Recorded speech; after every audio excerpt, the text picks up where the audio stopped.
Sir sir డబ్బులు sir. మర్చిపోయాను, sorry. నాకు గుర్తుంది మరి. Thank you. చేంజ్.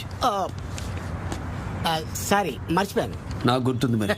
సార్ 1000 రూపాయలు చేంజ్ ఉంటే ట్యాక్సీ ఎందుకు నడుపుతాడు సార్? మాఫియా గ్యాంగ్ నడిపేవాడు కదా. అయితే ఉంచుకో. ఎక్స్ట్రా ఇచ్చినందుకు మీ కష్టాన్ని పంచుకుంటాను. ఆ బ్యాగ్ ఇవ్వని చెప్తాను. అమ్మా, అమ్మా, అదిగో అమ్మగారు వచ్చారు. హారతి కూడా తీసుకొచ్చారు. చెప్పండి. ఎవరయ్యా మీరు? సరాసరి మా ఇంట్లోకి వచ్చేసారేంటి?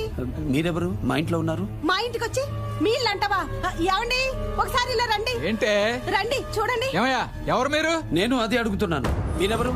మా ఇంట్లో మా అమ్మ నాన్న లేకుండా మీరున్నారేంటి? మీ అమ్మా నాన్న మేం కాదు గానీ ఇల్లు మాత్రం మాదే. రాంగ్ అడ్రస్ వచ్చామో చూసుకో.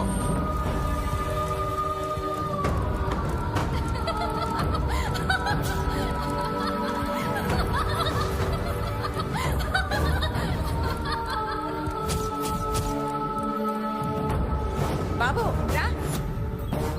నేను ఈ ఇంట్లోనే పుట్టాను. ఏ సంవత్సరంలో పుట్టావు? 1980లో. అయితే నాతో రా. అమ్మా, పెళ్లి వాళ్ళు వచ్చేట. అలా ఉంది. సుమతి చేతికి చెప్తారు. నువ్వు పిచ్చి వదవా. 14వ పేజీ 6వ అధ్యాయం 3వ పద్యం. బలవంతుడు నాకేమని ఒళ్ళు కొవ్వు బలవా చలిసీమల చేత చావగ సుమతి, చావగ సుమతి. నువ్వు అలాగే చస్తావు. నువ్వు తాగిన ఎంగిలే కదా. స్టిల్ నీ ఎంగిల్ తాగేవాడిని, స్టిల్ నీ ఎంగిల్ మెతుకులు తినేవాడిని. అర్థం చేసుకొచ్చావు, బాగుపడతావు. పిచ్చి వెదవా.